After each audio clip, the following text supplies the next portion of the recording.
Graça e paz da parte de Deus a todos vocês. Quero convidar você a abrir a sua Bíblia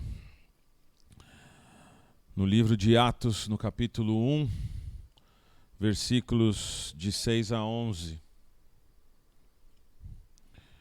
Os textos bíblicos vão ficar expostos durante a pregação.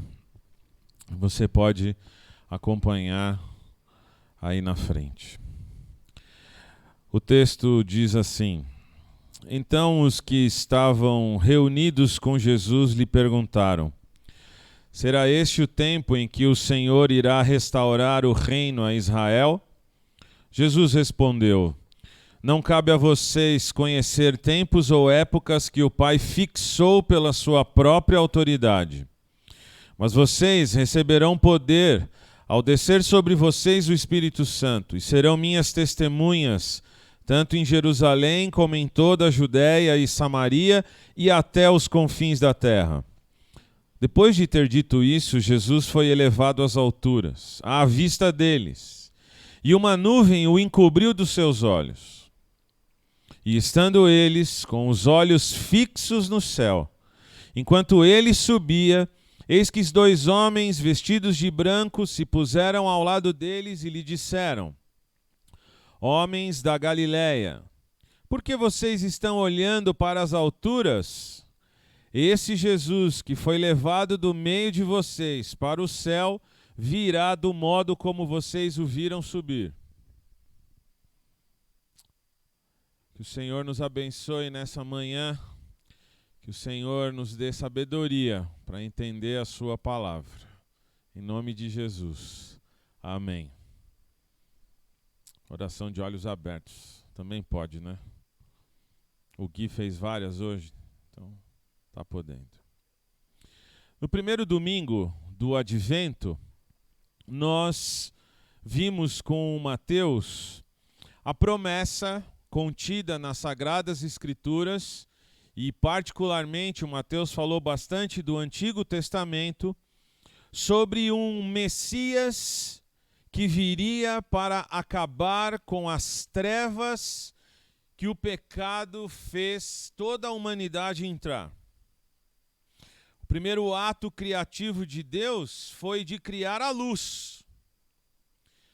Mas, por causa do pecado, toda a criação entrou em trevas.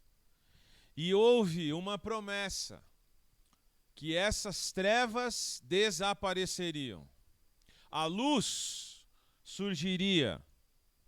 E, portanto, a humanidade que estava em trevas viria uma maravilhosa luz. No segundo domingo do Advento, vimos que estas promessas que o Mateus trouxe no primeiro sermão, vimos que essas promessas encontraram o cumprimento no filho de José e Maria. O Messias que havia sido prometido era aquela criança que foi anunciada pelo anjo para Maria e depois mais tarde em sonho para José.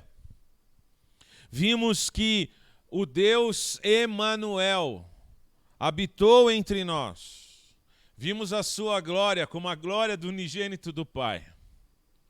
O Messias prometido, que veio, estabeleceria o seu trono e reinaria para sempre com o seu povo. Na semana passada, com o Josué, vimos uma personagem que para mim é instigante por um lado e maravilhosa por outro. Um velho sacerdote do templo, Simeão. A Bíblia não diz quantos anos ele tinha, mas chama ele de velho, de ancião. Ele devia estar esperando o Messias, quer dizer, devia não. Ele esperava o Messias desde quando ele nasceu. Ele era sacerdote no templo, então desde que ele nasceu, ele estava envolvido com o ensino do Pentateuco. Ele sabia o que a lei dizia. Ele conhecia de cor Gênesis 3. aquela promessa de que o filho da mulher esmagaria a serpente, muito embora esta serpente lhe feriria o calcanhar. Ele sabia dessa promessa. E aí, logo depois de nascer, poucos dias depois, José e Maria vão até o templo apresentar o menino lá no templo. Tinha que fazer a circuncisão. Jesus era judeu, só para a gente lembrar. Ele cumpriu com o que tinha que ser feito. E aí, quando ele chega nos braços de Simeão, Simeão olha para a criança, e aqui eu acho que eu vou tomar a licença poética do texto bíblico. Simeão olha para o céu. Você meio Guilherme hoje, meio teatral. Simeão com a criança nas mãos, ele olha para o céu e fala: Senhor, pode despedir o teu servo em paz, porque os meus olhos já viram a tua salvação. O menino tinha 8 dias, mas o Simeão já tinha visto a salvação do Senhor. E a semana passada o Josué trouxe essas questões para nós. Onde estão as nossas expectativas? Por que você pregou isso a semana passada, Josué? As minhas respostas para essa pergunta caíram todas por terra essa semana.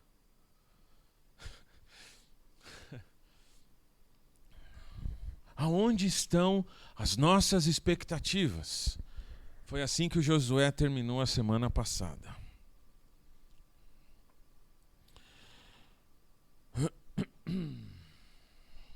Desde o Gênesis, então, nós vemos na palavra de Deus uma expectativa para a destruição do mal. Desde o Gênesis, quando o pecado entra na criação de Deus, nós vemos a criação sofrendo a partir dessa entrada. Nós entendemos que a entrada do pecado abalou 4 áreas da nossa vida. Abalou a nossa relação com Deus.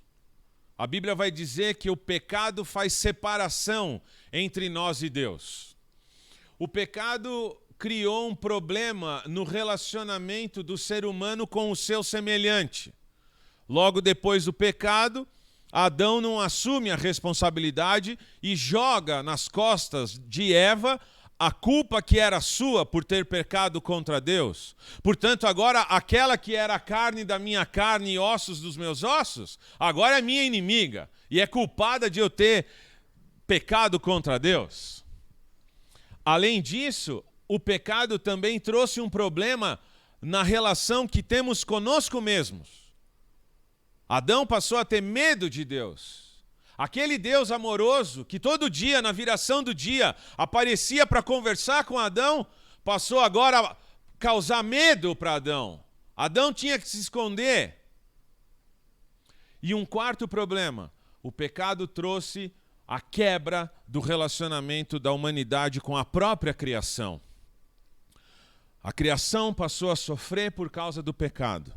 Mas logo naquele instante, Gênesis capítulo 3, 15, 16 e 17, nós vemos ali Deus trazendo a promessa de que a semente da mulher esmagaria a cabeça da serpente. E essa serpente seria definitivamente destruída. Não foi Sete, o terceiro filho de Adão e Eva. Não foi Noé. Não foi Abraão, nem nenhum dos patriarcas, nem o rei Davi, nenhum dos profetas. Toda a narrativa bíblica desses personagens e de muitos outros que a gente poderia citar, toda essa narrativa traz essa saga. Deus escolher ter um povo para si mesmo, manifestar-se neste povo, manifestar-se para este povo. E a partir do povo dele, trazer aquele que seria o Redentor. Portanto, crescia na expectativa do povo que o descendente da casa de Davi reinaria para todo o sempre, estabelecendo um reinado de justiça, de paz, um trono eterno em que esse povo desfrutaria eternamente a presença desse rei, a presença desse redentor. E por causa disso, todo o mal estaria extirpado para sempre. O povo de Deus viu a manifestação do mal por meio do faraó no Egito. Mas eles foram libertos pela mão forte do Senhor. Depois o povo viu essa expressão do mal nos povos pagãos com os quais eles tiveram que lutar para conquistar a terra prometida. O povo também viu essa expressão do mal contra a sua rebelião obstinada, quando Deus permitia que povos exilassem esse povo, tomassem o povo de Deus por escravo e por bastante tempo eles estiveram longe da sua terra natal, longe do templo, longe da possibilidade de cultuar a Deus. E na plenitude dos tempos, a plenitude dos tempos é para o nascimento do Messias, mas naquele momento histórico, o povo de Deus estava vendo o mal estampado nas moedas e nos escudos do Império Romano, dominando sua terra, impondo duros impostos, governando sobre eles e ditando como deveriam ser as coisas. Cadê esse Messias? Cadê o nosso Redentor? Cadê aquele que vai reinar para todo sempre conosco? É guerra atrás de guerra, exílio atrás de exílio, dominação atrás de dominação. Cadê o Messias? Cadê o Redentor? Tudo isso era só uma sombra do mal real, do mal verdadeiro. Todos esses exílios, toda essa escravidão pela qual o povo de Deus passou, era só uma penumbra do verdadeiro mal. Nas palavras do puritano Samuel Bolton, o mal sem par, o mal sem comparação, o mal mais definitivo é aquele que habita o coração humano. É esse o grande mal que devia ser derrotado. Não era apenas o faraó do Egito, não era apenas o rei de povos vizinhos que causaram o exílio para o povo de Israel. Não era apenas César que devia ser destruído. O mal que devia ser destruído de verdade é o mal que habita o coração de cada um daqueles que faz parte do povo de Deus. Mas a expectativa deles era de que a Judéia fosse novamente deles. Portanto, muito mais do que instituir um reino político e territorial na Judéia para os judeus, o Messias traria o reino dos céus. O Messias traria o reino de Deus e estabeleceria, com o arrependimento como porta de entrada para esse reino, o Messias estabeleceria o reino dos céus aqui. Muito mais do que acabar com o império ditatorial de Roma, o Messias viria para acabar com o império das trevas, com o império do pecado. Mais do que acabar apenas com a injustiça social, o Messias tornaria todo o seu povo justificado e purificado de todo o mal. Quando João Batista aponta para Jesus e diz: "Eis o Cordeiro de Deus que tira o pecado do mundo", João Batista também diz: "É chegado o reino dos céus. Arrependam-se."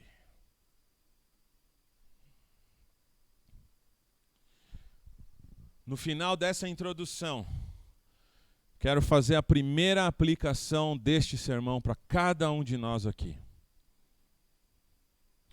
Precisamos entender que o reino de Deus tem valores e princípios Entender que o reino de Deus tem valores e princípios que são diferentes dos valores e princípios deste mundo. Obrigado. E como representantes do reino de Deus, são os valores e princípios dele que temos de expressar na nossa vida. Vimos ao longo destas semanas que a expectativa do povo de Israel era para um Messias que fizesse a Judéia voltar a ser deles. Eles queriam um Messias político. Eles queriam um Messias que dominasse novamente, territorialmente, aquele ambiente para eles.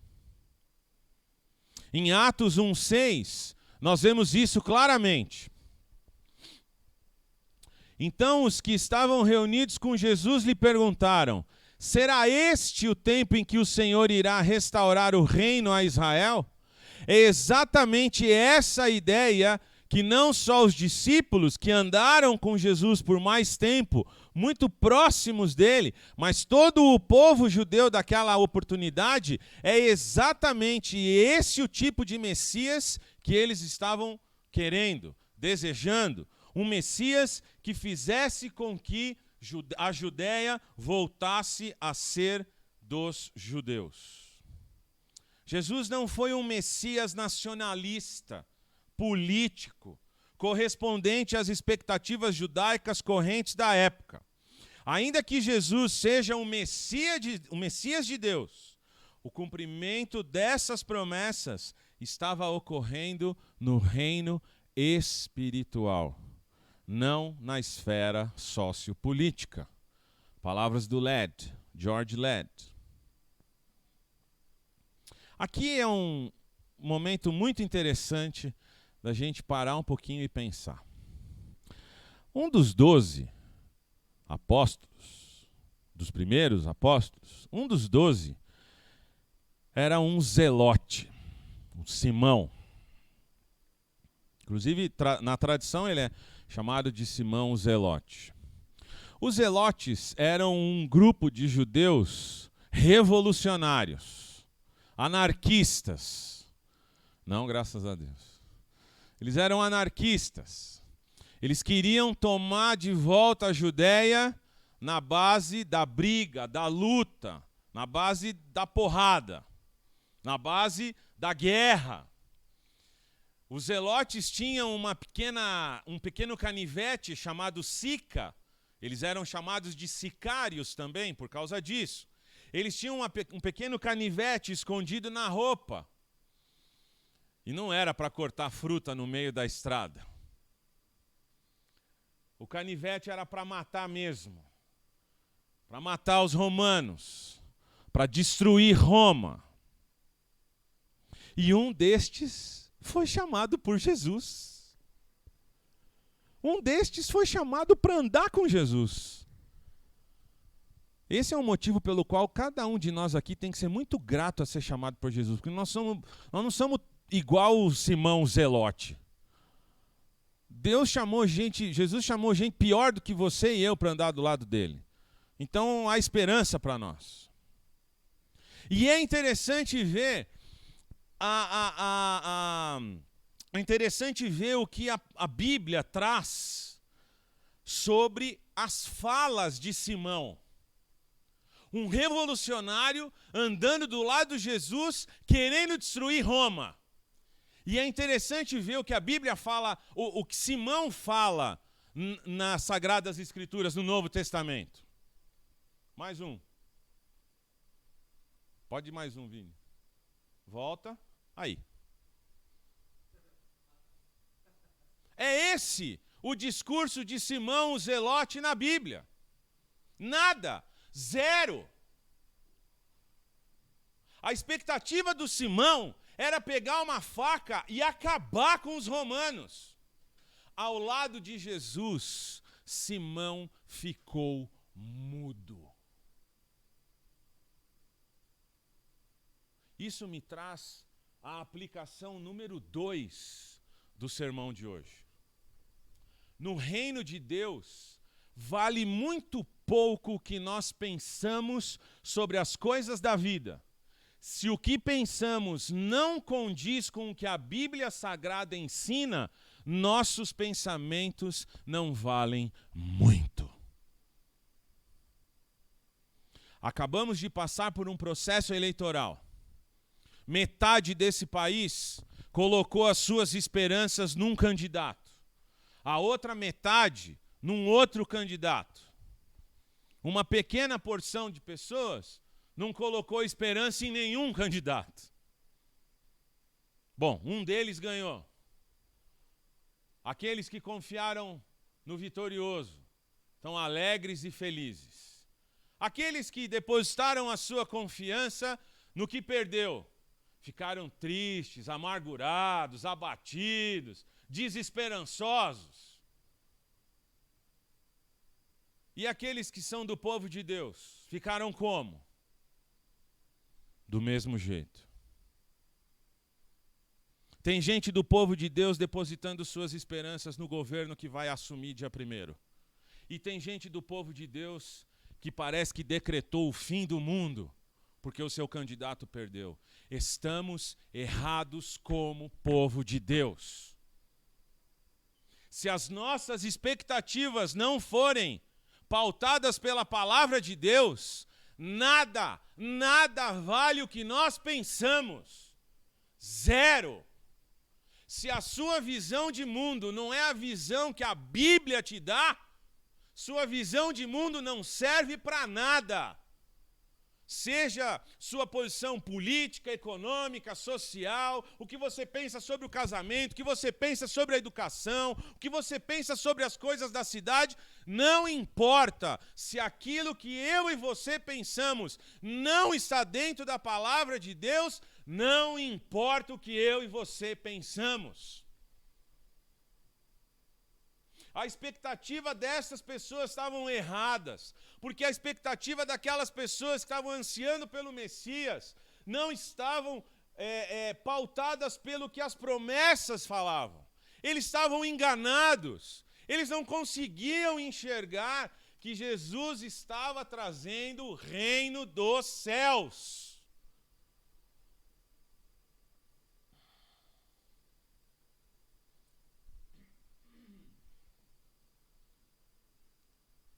Mas mesmo assim, mesmo enganados pelos seus próprios olhos, alguma coisa acontecia entre os discípulos de Jesus, aqueles que estavam mais perto dele, mas também acontecia algo com aqueles que estavam mais distantes, apenas observando o que acontecia com Jesus. Era visível a todos que Jesus não era um homem comum, que Jesus não era um homem como qualquer outro. Até os doutores da lei, aquele grupo mais ferrenho contra Cristo, contra Jesus. Até os doutores da lei sabiam disso. Olha o que diz o Evangelho de João, capítulo 3, versículo 2. Está falando de Nicodemos, um dos doutores da lei. Ele veio a Jesus à noite e disse, olha o que ele disse. Mestre, sabemos que ensinas da parte de Deus, pois ninguém pode realizar os sinais miraculosos que estás fazendo, se Deus não estiver com ele. Apesar do fato de que muitos não estavam entendendo qual que era o messianismo de Jesus, muitos sabiam que Jesus não era um homem comum. Muitos sabiam, como Nicodemos, que se Jesus fazia o que fazia, ele só conseguia fazer porque Deus era com ele.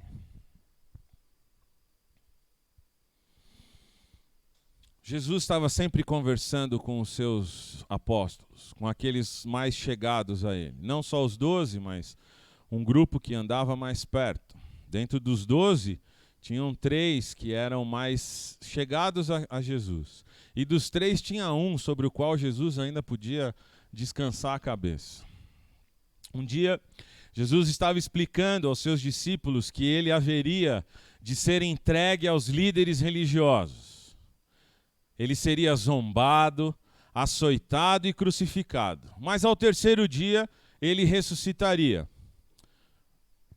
Estando Jesus para subir a Jerusalém, chamou os 12 discípulos para um lado e no caminho lhes disse: Eis que subimos para Jerusalém, e o Filho do Homem será entregue aos principais sacerdotes e aos escribas. Eles vão condená-lo à morte e entregá-lo aos gentios para ser zombado, açoitado, crucificado, mas ao terceiro dia ressuscitará. Jesus está falando dele mesmo. Jesus está falando para os discípulos: olha, vai acontecer, eu vou ser entregue, vão zombar, vão me açoitar, vão bater, vão me prender, vão fazer tudo isso comigo. Pouco a pouco, Jesus ia frustrando a expectativa de quem o seguia. Como assim? O Messias prometido, vindo da casa de Davi, o maior rei que nós já tivemos nesse mundo. Como assim? O Messias vai ser açoitado. Como assim o Messias vai ser preso? Como assim o Messias vai sofrer? Um dia, Jesus pediu para que os apóstolos dissessem para ele o que as pessoas diziam sobre ele. E aí, Pedro toma a frente, sempre Pedro, Pedrão. Pedro toma a frente e fala que Jesus é o Messias. Mas Jesus fala: calma, não espalha isso ainda. É necessário que o Messias sofra. É necessário ainda ser entregue aos líderes e tudo mais.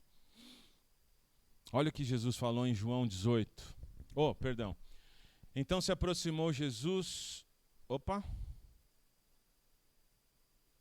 Mais um. Aí. Jesus respondeu: o meu reino não é deste mundo. Que coisa mais frustrante do que essa? Você está vendo um homem na sua frente, fazendo milagres extraordinários.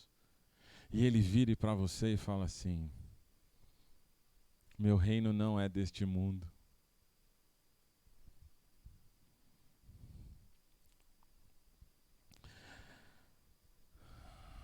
O que será que passava na cabeça daqueles homens, hein?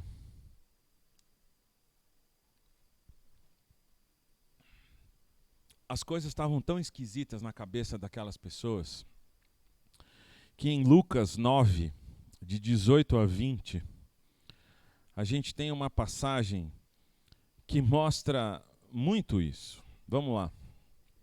Certa vez Jesus estava orando em particular e com ele estavam seus discípulos, e então lhes perguntou: quem as multidões dizem que eu sou? Eles responderam: alguns dizem que és João Batista, outros Elias, e ainda outros que és um dos profetas do passado que ressuscitou. As pessoas estavam completamente enganadas sobre Jesus. E vocês o que dizem? Perguntou. Quem vocês dizem que eu sou? Pedro respondeu: o Cristo de Deus, o Messias.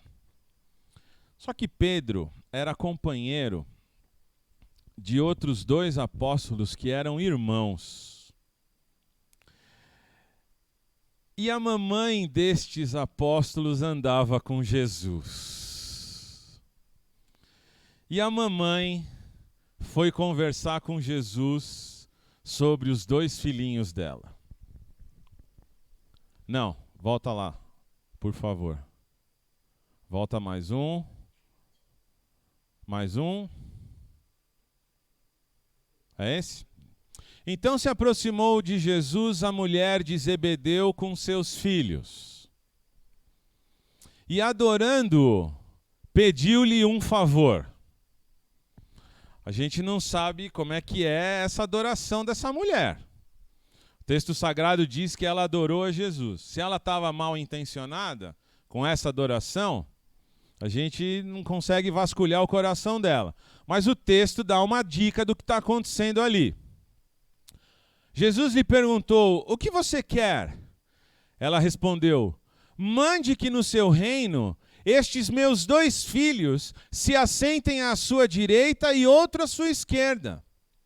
Mas Jesus disse: vocês não sabem o que estão pedindo.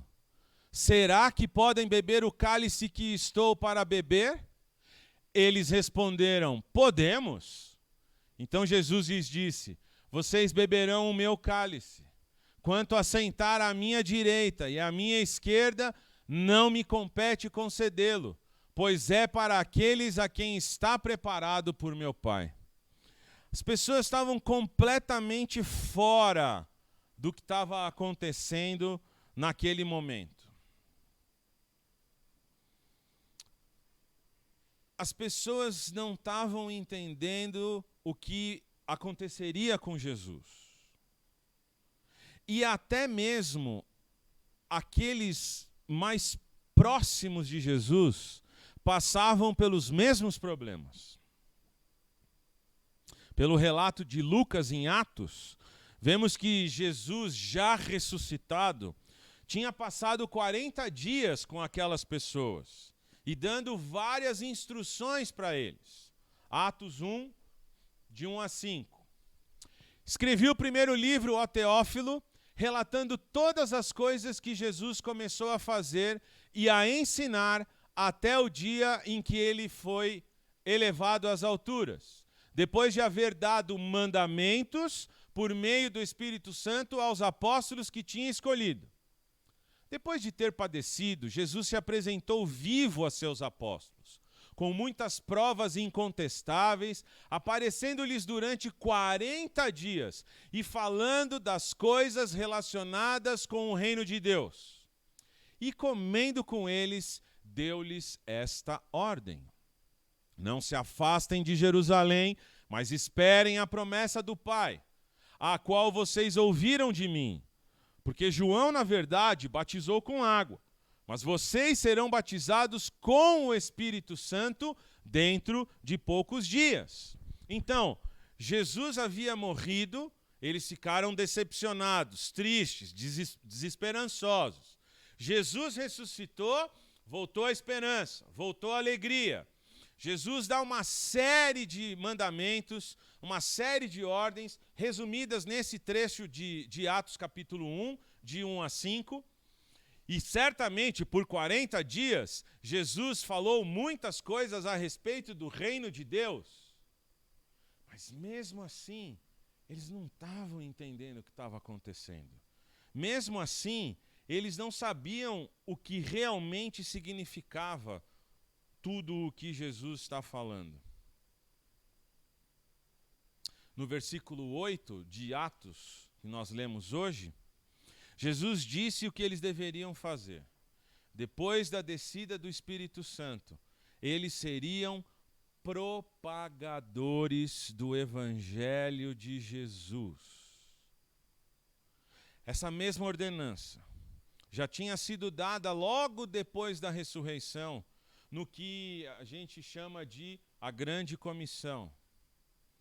O que está acontecendo aqui em Atos, o que Lucas está relatando aqui para Atos, aqui em Atos para nós, é mais ou menos o seguinte: agora que ele subiu, não cabe mais ficar olhando para cima. Vocês receberam uma ordem, vão cumpri-la. Aqueles homens estavam atônitos olhando para o céu, e Jesus já estava escondido no meio das nuvens. E o que está acontecendo? Cadê ele? Tem que aparecer 2 homens vestidos de branco e falar: por que vocês estão olhando para cima? Não olhem para cima. Já antecipando qualquer coisa moderna do cinema norte-americano. Não olhem para cima. Não olhem para cima. Esse que vocês viram subir, ele vai voltar. Só que vocês têm uma ordenança para cumprir agora. Ele vai voltar. Ele falou que vai. Mas agora vocês parem de olhar para cima. Vão para suas casas. Vão fazer o que vocês têm que fazer. Vocês vão receber poder. E ao receber poder, vocês vão morrer por mim. Serão minhas testemunhas, cuja palavra no grego é mártir. Olha que promessa legal. Eu quero ficar olhando para cima, eu não quero morrer, não. Eu quero ficar olhando para cima, porque se ele falou que ele vai voltar, se eu estiver olhando para cima, eu vou ver ele voltando. Não. Vão para Jerusalém e fiquem esperando. A espera da volta de Jesus não é a espera do tipo, eu estou na rede tranquilo e sossegado, daqui a pouco ele volta e ele me chama. Não, meus senhores. Não, minhas irmãs. A espera do povo de Deus para a segunda volta de Jesus, para o segundo advento de Jesus, é uma espera ativa. É uma espera que não deixa o povo de Deus parado. É uma espera que faz cada um de nós, eu e você, membros do corpo de Cristo, sermos testemunhas do que Jesus ensinou. Jesus foi muito claro.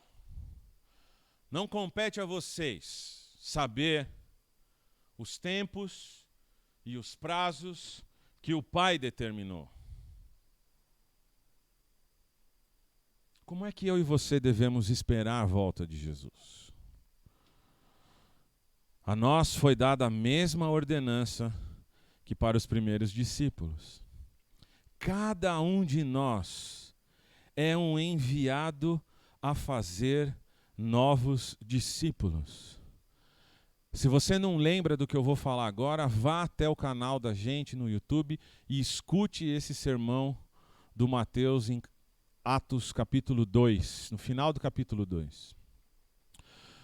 Lucas escreveu ali no final do capítulo 2 que o Senhor ia acrescentando todos aqueles que estavam destinados para a vida eterna.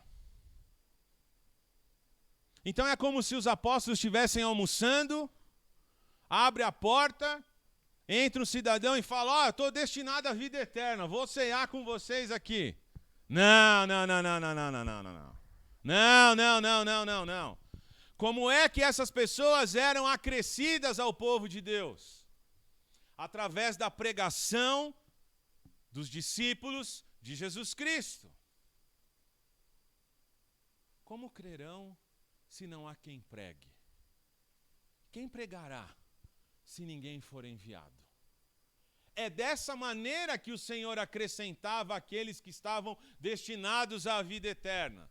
Ou você acha que por causa dessa destinação antecipada à vida eterna, cada um vem sozinho por conta própria? Não! Ninguém vem sozinho por conta própria. Você pode estar predestinado, você pode ser um eleito, você pode ser o maior dos calvinistas. Se você não ouvir o Evangelho, você não virá a Cristo. É claro que Deus vai fazer cumprir todo o seu plano e todo o seu propósito. Tem só um detalhe. O cumprimento do plano e do propósito de Deus passa pela sua e a minha vida. Portanto, se você não fizer, azar o seu. Se eu não fizer, eu que me arrependa. Eu não estou falando que o propósito e o plano de Deus depende de mim e de você. Não é isso que eu estou falando. O que eu estou falando é que a minha vida e a sua vida estão no propósito de Deus para acrescentar todos aqueles que são destinados à vida eterna. O que eu estou falando para você é que sua responsabilidade e minha responsabilidade não vão anular a soberania de Deus. A sua vida e a minha vida fazem parte da soberania de Deus na formação do seu plano eterno de salvação daqueles que estão destinados para a vida eterna. É dessa maneira que eu e você esperamos a segunda vinda de Jesus. É dessa maneira que esperamos o segundo advento. O primeiro já está cumprido. O que tinha que ser feito da primeira vez está feito. Agora eu e você estamos cumprindo aquilo para o qual fomos chamados por Deus. Minha terceira e última aplicação do sermão de hoje. Devemos ser propagadores do reino de Deus e fazer Jesus conhecido de todas as pessoas. É nossa obrigação mostrar que somos cristãos com nossas ações, nossa vida e nossa pregação. Eu não sou daqueles que dizem prega o evangelho a todo tempo e se for necessário use palavras. Eu não penso assim.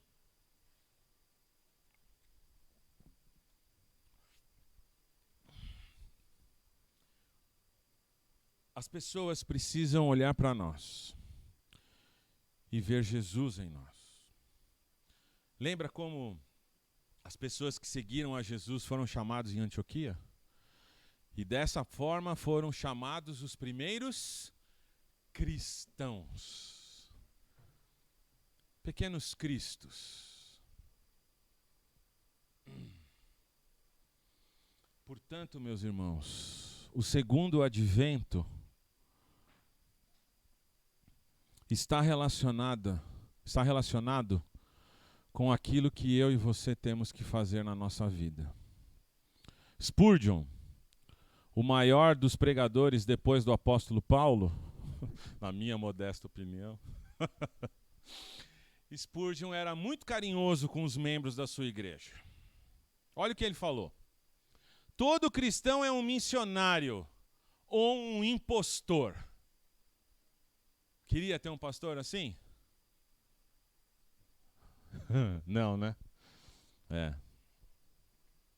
Todo cristão é um missionário ou é um impostor.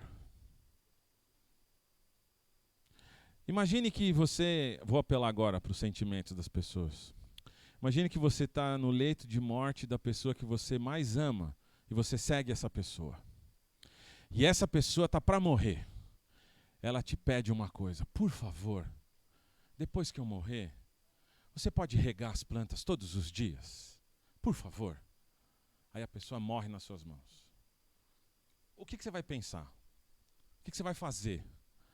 Todo dia eu vou pegar água e vou jogar nessa planta. Jesus, antes de morrer, disse: vão e façam discípulos. E muitas vezes a gente nega o último pedido de Jesus.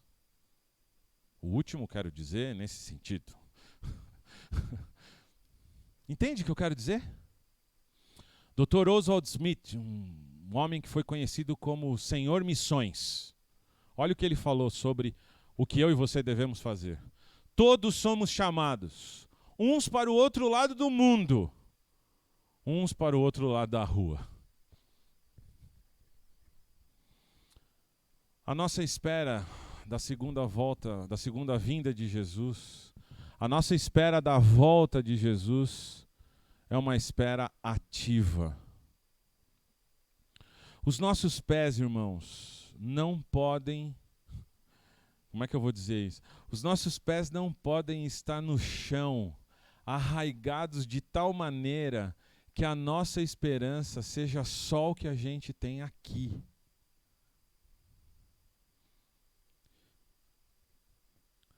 Particularmente, é difícil assumir essas coisas.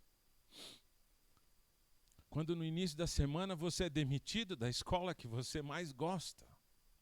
Afinal de contas, é a única que você tem para trabalhar. É difícil porque a gente esquece. A gente esquece que a provisão que está lá no armário não é por causa do dinheiro conseguido no trabalho, é por causa da providência divina. A gente esquece que a roupa que está lá no nosso armário não é por causa do salário que a gente ganhou e pôde comprar essa roupa. Mas a gente ouviu essa manhã, antes do nosso culto, que o Senhor veste com excelência o lírio que hoje vive e amanhã está morto. E nem Salomão, em toda a sua glória, se vestiu como os lírios do campo são vestidos. E aí, durante a semana, a pergunta do pastor fica ecoando na nossa cabeça. Aonde está a sua expectativa? Aonde estamos depositando o nosso coração? Porque nem a fé que você diz ser sua é sua porque nasceu com você. Onde estamos depositando as nossas esperanças? O reino de Deus, eu e você já vivemos agora. Mas o reino de Deus não é comida e nem bebida. Quando é que a gente vai manter isso mais constante na nossa mente e no nosso coração? Será preciso a perda do emprego para fazer o cristão entender que tudo depende da providência divina? Será preciso vir um império desterrar a gente da nossa pátria, da nossa terra, para a gente se arrepender e voltar os olhos para Jeová? Será mesmo que a gente vai, vez após vez, tropeço atrás de tropeço, ter que reconhecer sempre: ai, mais uma vez eu esqueci disso. Senhor, tem misericórdia de mim? Sim, a gente vai fazer isso, sempre. Mas vai chegar uma hora em que a gente vai ter que crescer, irmãos. Vai chegar uma hora que o poder vai chegar como chegou para aqueles homens, e eles foram anunciar o evangelho, correndo o risco de serem mortos pela espada de Roma. Quando é que esse poder vai chegar para mim e para você?